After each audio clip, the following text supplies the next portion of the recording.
जय Hind everyone. Student, आज हम बात करने वाले हैं फिज़िकल फीचर्स ऑफ इंडिया के पार्ट 3 की। और यहाँ पे हम बात करेंगे आज फिज़िकल फीचर्स ऑफ इंडिया में हमने कितने सारे फीचर्स के बारे में भी बात की है। हमने हिमालय माउंटेन के बारे में बात की है, नॉर्थर्न प्लेन्स के हमने बारे में बात की है। तो आज हम बात करेंगे द पेनिनसुला प्लेट्यू। अब पेनिनसुला प्लेट्यू मोस्टली स्टूडेंट को कन्फ्यूज़न रहता है कि मैं माउंटेन्स में और पेनिनसुला प्लेट्यू में क्या डिफरेंस होता है बेसिकली। तो आज मैं आपको वही बताने वाली हूँ कि पेनिनसुला प्लेट्यू में और माउंटेन्स में क्या एक तो बेसिक डिफरेंस होता है, क्योंकि मोस्टली स्टूडेंट का जनरली ये क्वेश्चंस होते हैं कि मैम प्लीज़ हमें समझ में नहीं आता, क्योंकि माउंटेन्स भी ऐसे ही होते हैं और प्लेट्यूज भी ऐसे होते हैं। लेकिन नो, पेनिनसुला और माउंटेन्स बिल्कुल भी सिमिलर नहीं होते हैं। माउंटेन्स जो होते हैं वो आपको हिल स्टेशंस पे और जो कैसे होते हैं, जो माउंटेन्स कैसे होते हैं, जो मतलब जिन पे स्नोफॉल होता है, जिन पे ये सारी चीज़ें होती हैं, ठीक है, जो आपको हिमालय से रिलेटेड इन सारी चीज़ों से रिलेटेड मिलेंगे, तो वो आपके क्या होते हैं, वो होते हैं माउंटेन्स, जो काफ़ी उनकी हाइट भी बहुत ज़्यादा होती है और आपको दूर दूर तक जहाँ भी आप देखेंगे तो वहाँ आपको चारों तरफ क्या दिखाई देंगे, वहाँ आपको माउंटेन्स में मतलब माउंटेन्स ही दिखाई देंगे। लेकिन पेनिनसुला प्लेट्यूज़ में ऐसा नहीं होता बिल्कुल भी।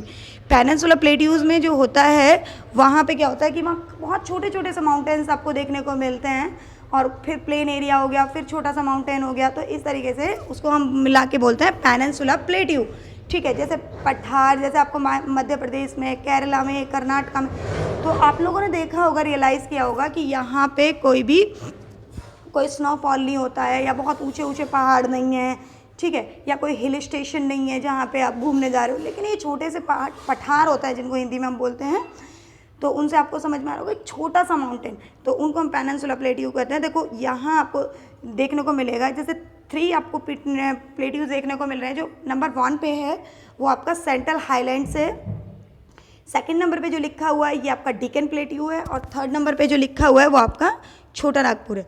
तो इस तरीके से आपको 3 हमारे इंडिया में कितने प्लेट्यू आपको देखने को मिल रहा है, 3। First one is the central highlands, second is the Deccan plateau, and third one is the छोटा नागपुर। आई थिंक आपको ये क्लियर हुआ होगा। और माउंटेन अगर हमें देखने को मिलता है तो किस एरिया में देखने को मिलता है, नॉर्थ टू ईस्ट हमें देखने को मिलता है प्रॉपरली, कि वहाँ पे जो हमारे माउंटेन्स हैं, ठीक है। अब बात करते हैं पेनिनसुला प्लेट्यू, जो मैंने जनरल लैंग्वेज में आपको बताया। अब थोड़ा सा बुक की ओर चलते हैं और देखते हैं उसमें क्या लिखा होता है। The peninsula plateau is the table land, ठीक है। टेबल लैंड का मतलब क्या होता है कि जो ज़्यादा ऊँची नहीं होती है, जो एक लैंड की तरह समतल भी होती है और ना ही ज़्यादा ऊँची होती है। It is the composed of the oldest rock because it was the form from the drifted part of the Gondwana land. जब गोंडवाना लैंड यानी कि जो आपकी बहुत पुरानी लैंड थी उसमें ड्रिफ्ट हुआ, तो उसकी वजह से ये क्या हुआ, ये क्रिएट हुए क्या, plateaus. Broad and shallow valley, यानी कि बहुत चौड़े और फैले हुए valley, and rounded hills are the characteristics features of plateau. अब प्लेट्यू के अगर आपसे कोई फीचर्स पूछने लगे कि कैसे दिखते हैं भाई, तो आप बताएंगे कि ब्रॉड होते हैं, शैलो वैली होती हैं, राउंडेड हिल्स होते हैं, are the characteristic features of the plateau, ठीक है। लेकिन माउंटेन्स को हम देखते हैं तो बहुत लंबे लंबे माउंटेन्स होते हैं, कोई प्लेन एरिया नहीं होता, ठीक है। हम ये भी नहीं कह सकते पर्टिकुलरली कि मतलब वो राउंड शेप में होते हैं या इस तरीके से, ठीक है। अब देखिए, the plateau can be broadly divided into 2 regions. Broadly जो बड़े बड़े रीजन्स में, अगर जो बड़े स्केल पे हम बात करें तो 2 पार्ट्स में डिवाइड है, द सेंट्रल हाईलैंड और डेक्कन प्लेट्यूज। सेंट्रल हाईलैंड्स जो आपका रेज होता है वो नॉर्थ से जो वेस्ट की तरफ जो आपको गुजरात है, गुजरात में जो नर्मदा रिवर निकल के आती है वहाँ, उसकी वजह से मतलब ये उधर की साइड मतलब सेंट्रल हाईलैंड को पूरा कवर अप जो किसने किया हुआ है, वो आपका नर्मदा रिवर ने कवर किया हुआ है। इट कवर्स, देखो इसमें लिखा भी है, it covers the major portion of the Malwa plateau. यानी कि मालवा प्लेट्यू कहाँ आता है, अब आप सोच रहे होंगे अभी तो मैडम सेंट्रल हाईलैंड्स की बात कर रही थी, मालवा प्लेट्यू कहाँ से आ गया। तो मालवा प्लेट्यू जो आता है वो आपका नर्मदा रिवर को मोस्टली कवर अप करता है, ठीक है। तो the river in this region flow from the south west to north west, यानी कि नॉर्थ वेस्ट से साउथ वेस्ट की तरफ को जो फ्लो होता है, ठीक है, which indicate to slope of this region. ये रीजन कैसा हमें शो करता है सर, स्लॉपिंग। स्लॉपिंग का मतलब जो ढलान होता है जिसपे लुढ़कने वाला होता है। It is the wider in the west and narrowest in the east. देखो वाइडर किधर की साइड से, वेस्ट की तरफ से वाइडेस्ट है, और ईस्ट की तरफ से कैसे, नैरो यानी कि छोटा है, मतलब नैरो छोटा है, ठीक है। तो बुंदेलखंड, इसमें अब देखो लिखा हुआ है Bundelkhand, Baghelkhand marks the eastward extension of the plateaus, ठीक है। ये मोस्टली हमें जैसे जब बुंदेलखंड में हमें देखने को मिलेगा एग्जैक्टली जैसे कोई पॉइंट पूछते हैं, the plateau further extend the eastward into the छोटा नागपुर प्लेट्यू। और फर्दर अगर हमें आगे जाके हम बात करें तो ये छोटा नागपुर तक हमें देखने को मिल जाता है, जैसे कि हमने इस पिक्चर में देखा भी है। देखो ये थर्ड वाला जो है ये आपका छोटा नागपुर है, यहाँ पे भी हमें देखने को मिल जाता है। अब बात करते हैं स्टूडेंट डीकन प्लेट्यू के। Deccan plateau lies to the south of the Narmada river. अब देखिए डीकन प्लेट्यू भी किधर की साइड आता है, ठीक है, ये भी नर्मदा रिवर से बिल्कुल जस्ट नीचे की साइड है। देखो यहाँ पे अगर हम देखते हैं तो हमारी जो ये नर्मदा रिवर है गुजरात से होकर निकलती है, तो देखो मालवा प्लेट्यू को भी कवर अप करती है, डीकन प्लेट्यूज को भी कवर करती है, क्योंकि सेकंड नंबर पे जो है आपका डीकन प्लेट्यू है। ओके, तो देखिए the Deccan plateau lies to the south of the Narmada river. It is the triangular in shape. देखिए आप देख सकते हैं एक ट्राइंगुलर शेप में आपको देखने को मिल रहा है कि जो डीकन प्लेट्यू एक ट्राइंगुलर शेप, वो ट्राइंगुलर शेप में है। The Satpura range makes in the northern part, जो सतपुरा रेंज है वो किधर की साइड से, यानी कि नॉर्थ की साइड से जो आपकी बन के आ रही है। द महादेव, कुमाऊं हिल्स,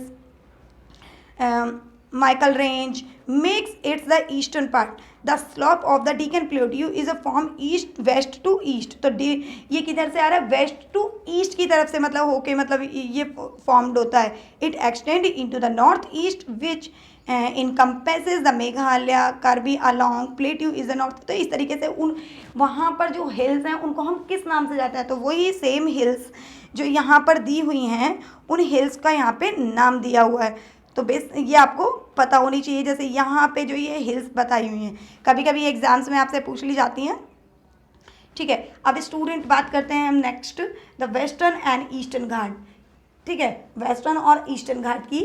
तो they make the western and eastern Ghat eastern it is of the Deccan Plateau. The average elevation of Western Ghat is 900 and 1600 meter, composed of 600 meter in case in the Eastern Ghat. अब ये क्या बताया हुआ है कि कितने metre में फैला हुआ है ईस्टर्न घाट और वेस्टर्न घाट, ठीक है। अभी मैं आपको डायग्राम की हेल्प से समझाने की कोशिश करूंगी कि ईस्टर्न घाट और वेस्टर्न घाट होते क्या है।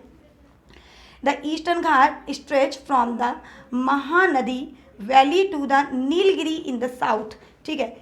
देखो the eastern Ghat stretch from the Mahanadi, यानी कि जो महानदी वैली से होते हुए नीलगिरी यानी कि साउथ के नीलगिरी तक है। कोई आपसे पूछे कि भाई कहाँ से स्टार्ट और कहाँ तक है तो वो आपको पता होना चाहिए। The western Ghat causes ocean graphic range as they face the rain land and wind winds from west, यानी कि जो वेस्ट में आपको देखने को मिलेगा तो वो आपको कौन सा होगा, वो आपका वेस्टर्न घाट होगा। अब देखिए इसमें मैं आपको बता देती हूँ, सॉरी ये इंडियन डेजर्ट आ गया है इसमें, पहले मैं आपको कोस्टल प्लेन्स ही बता देती हूँ। देखिए कोस्टल प्लेन्स मैं आपको पहले बता देती हूँ, इंडियन डेजर्ट को मैं भी अब बाद में एक्सप्लेन करूँगी कि वो क्या है। देखिए the peninsula plateau is the flanked by the stretch of the narrow coastal strips, यानी कि कोस्टल की एक छोटी सी स्ट्रिप मतलब एक छोटी सी लाइन जो they run along the Arabian C on the west and along the Bay of Bengal on the east. The western coast is between the Western Ghat and the Arabian Sea. देखिए मैं आपको picture की help से आपको समझाने की कोशिश करती हूँ, शायद आपको समझ में। देखिए ये जो आपका आता है यहाँ जो आपका आता है यहाँ पे, देखिए ये आपका इंडियन डेजर्ट है जो 1 नंबर पे है, या अभी हम बाद में डिस्कस करने वाले हैं। अभी हम जो बात कर रहे हैं वो हम बात कर रहे हैं ईस्टर्न और वेस्टर्न घाट की। तो ईस्टर्न और वेस्टर्न घाट में देखिए ये वाला जो आपको दिखाई दे रहा है, ओके, तो ये आपका क्या है, ये आपका है ईस्टर्न घाट, और ये आपका क्या है, ये आपका वेस्टर्न घाट। अब आप जो बिल्कुल तट पे होता है, बिल्कुल किनारे पे जो होता है उसको हम क्या बोलते हैं, घाट बोलते हैं, ठीक है। जो बिल्कुल जैसे आपने कभी गंगा पे गए होंगे, आप हरिद्वार आप कभी गए होंगे तो आपने कहा गंगा तट कौन सा है, तो यानी कि जहाँ आप आराम से एक तरफ खड़े होके प्रॉपर्ली आपके सामने जब पानी होता है तो आप उसको नॉर्मल जनरल लैंग्वेज में आप उसे क्या बोल सकते हो, उसे घाट बोलते हैं, ठीक है। तो ये चीज़ हम देखते हैं। तो देखिए कोस्टल प्लेन्स में the narrow strips they run along the Arabian Sea. अब आपको समझ में आएगा किधर से, Arabian C on the west and the long is the bay of Bengal on the east. Western की बात करते हैं तो अरेबियन सी की तरफ हमें टच देखने को मिलता है, ठीक है, और बे ऑफ ईस्ट की बात करते हैं तो बे ऑफ बंगाल हमें देखने को मिलता है। The western coast lies between the western Ghat and the Arabian Sea. It is divided into 3 sections, ठीक है। अब ये 3 सेक्शन में डिवाइड है। The Konkan which comprises of the Mumbai and Goa makes the northern part, ठीक है, जो नॉर्थन पार्ट की साइड है में, मतलब नॉर्थन पार्ट से साउथर्न की साइड आता है। The Kannada plains make the central part and the Malabar coast makes the Malabar coast. इन्हें मतलब जिन्हें हम बोलते हैं इन्हें मालाबार कोस्ट के नाम से हम जानते हैं। अगर आपसे कोई कोस्ट का नाम भी पूछने लगे, जैसे हमने हिमालय के नाम हमने डिवाइड करे थे अकॉर्डिंग टू रीजन, ठीक है, कि जो पंजाब में उसे पंजाब हिमालय बोल दिया, जो आपका आसाम में आता है उसे आसाम हिमालय बोलते हैं। तो ऐसे ही जो इधर इस एरिया में आता है उसको हम कौन सा कोस्ट बोलते हैं, उसको हम मालाबार कोस्ट बोलते हैं। अब द वेस्टर्न कोस्ट कौन सा होता है, the western coastal plains in wider and level and it run along the bay of Bengal. जो वेस्टर्न कोस्ट मतलब जो बे ऑफ बंगाल की तरफ मतलब वो होता है, ठीक है। It is divided into 2 parts, ये भी 2 पार्ट्स में डिवाइडेड है। The northern part is the called the northern cursor, ठीक है, उसको हमने क्या बोला, मालाबार कोस्ट। इसको बोला हमने नॉर्थन नहीं, इसको बोलेंगे नॉर्थन कर्सर, जैसे ऊपर की हमें। तो the southern part is the called of the Coromandel coast. तो जो साउथर्न वाला पार्ट है हम उसको क्या बोलेंगे, कोरोमंडल कोस्ट, ठीक है। Extensive deltas are formed by large river like Mahanadi. अब ये कौन सी रिवर से कौन सी रिवर को एक्सटेंड होता है, Mahanadi, Godavari, Kaveri, Chilka lake is an the important feature along the eastern coast. अगर ईस्टर्न कोस्ट के फीचर्स पूछे जाएँ तो फीचर्स क्या होता है भाई, अगर कोई आपसे पूछने लगे कि हरिद्वार में क्या है मेनली, तो आप गंगा को सबसे पहले बताओगे। तो ऐसे ही अगर आपसे ईस्टर्न कोस्ट की अगर बात करने लगे तो कौन सी आपको दिखते हैं, महानदी, गोदावरी, कावेरी, ये सारी चिल्का वगैरह ये जो दिखते हैं आपको ईस्टर्न कोस्ट की साइड, जो इधर से फ्लो होके ईस्टर्न कोस्ट की तरफ को जाती हैं, ठीक है। तो आई होप ये आपको क्लियर हुआ होगा। चलिए स्टूडेंट, अब हम बात करते हैं, मैंने आपको कहा था कि मैं पहले आपको डेजर्ट के बारे में भी बताऊँगी। देखिए ये हमारा डेजर्ट, द इंडियन डेजर्ट। अब इंडियन डेजर्ट मोस्टली आप सभी को पता है कि कहाँ पे देखने को मिलता है, राजस्थान में देखने को मिलता है बेसिकली। ये देखिए ये थार डेजर्ट, ये थार डेजर्ट है जहाँ दूर दूर तक रेत आपको देखने को मिलता है। लेकिन स्टूडेंट आपकी नॉलेज के लिए मैं बता दूं कि अगर आपसे कोई पूछे कि सबसे बड़ा मतलब डेजर्ट कौन सा है, कौन सा डेजर्ट सबसे बड़ा माना जाता है, तो वो आपका सहारा डेजर्ट, ठीक है। अब इंडियन डेजर्ट की बात करते हैं, the great Indian desert also know as the Thar desert. जो इंडियन डेजर्ट है उसी को हम थार डेजर्ट के नाम से जानते हैं, ठीक है। Arid region in the northern western part of the Indian सब कॉन्टिनेंट। इंडिया के सब कॉन्टिनेंट्स में किस से जाना जाता है, देखिए इस नाम से जाना जाता है जो हमें देखने को मिल रहा है। ये इस एरिया में ये आपका क्या है, ये आपका राजस्थान, यहाँ आपको इस तरीके से ये देखने को मिल जाता है, ठीक है। ये चीज़ तो नॉर्थन और वेस्ट वाले पार्ट में आता है, ये मैंने आपको बता ही दिया था। नॉर्थ और वेस्ट वाले कैसे पार्ट में आता है, जैसे मैंने आपको बताया था, ये है, ये आपका नॉर्थ है और ये आपका वेस्ट है। तो और नॉर्थ और वेस्ट वाले ये जो बीच का डायरेक्शन है आपको यहाँ पे क्या दिखाई दे रहा है, राजस्थान दिखाई दे रहा है। तो ये राजस्थान आपका कहाँ आएगा, नॉर्थन वेस्टर्न पार्ट में। सब कॉन्टिनेंट क्यों है, क्योंकि इंडिया के 29 स्टेट में से एक स्टेट में है, तो इसको सब कॉन्टिनेंट बोलते हैं, ठीक है। With an area of more than, ठीक है, देखिए इसमें स्क्वायर किलोमीटर में बताया हुआ है, देखिए 2 लाख स्क्वायर किलोमीटर में ये स्प्रेड है। It is the world 9th largest सब ट्रॉपिकल डेजर्ट। सब ट्रॉपिकल डेजर्ट की अगर हम बात करते हैं 9th लार्जेस्ट सब कॉन्टिनेंट में से आता है। मैंने कि और भी जगह बहुत बड़े बड़े डेजर्ट है, लेकिन इंडिया में जो डेजर्ट है ये नंबर 9 पे आता है, ठीक है। अब देखिए इंडियन डेजर्ट को और थोड़ा सा बारीकी से देख लेता था। Indian desert lie toward the western margins of the Aravalli hills. ये इधर की साइड आपको जो हिल्स वगैरह देखने को मिलता है वो कौन से हिल्स होता है, Aravalli hills. This region get scanty rainfall, scanty का मतलब बहुत कम रेनफॉल होती है, which is the less than 150 minimum in a year. एक साल में 150 मिनिमम मतलब यहाँ पे ओनली रेन होती है। Hence the climate is arid and vegetation is scanty. और यहाँ का इसीलिए रीज़न कैसा होता है, इसीलिए यहाँ पे हमें गर्मी देखने को मिलती है और ये सारी चीज़ें, लेकिन फिर भी हमें यहाँ पे बहुत सारे वेजिटेशन देखने को मिलता है। वेजिटेशन मतलब बहुत सारी वनस्पति हमें देखने को मिल जाती हैं, ठीक है। देखिए, Luni is the only large river but some stream appear during rainy season, ठीक है। अब देखिए, crescent shaped dunes branches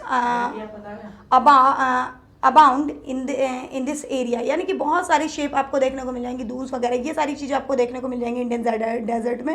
वैसे ये वाली लाइन कोई ऐसी कोई इतना वो भी नहीं है कि आपको ये समझनी है, आपको ओनली क्या जानना है इंडियन डेजर्ट कितने एरिया में है, कितने कौन सी हिल्स वहाँ पे मिलती हैं, कितने एरिया में फैला हुआ है, कितनी वर्षा होती है, ये सारी चीज़ें बेसिकली। तो ये सारी चीज़ें जो आती हैं ये आपकी इंडियन डेजर्ट में आती हैं। आई होप जितना मैंने आपको क्लियर कराया है वो आपको सारा क्लियर होगा। जो भी चीज़ें आपको समझ में नहीं आई हैं आप वो मुझसे पूछ सकते हैं। Thank you.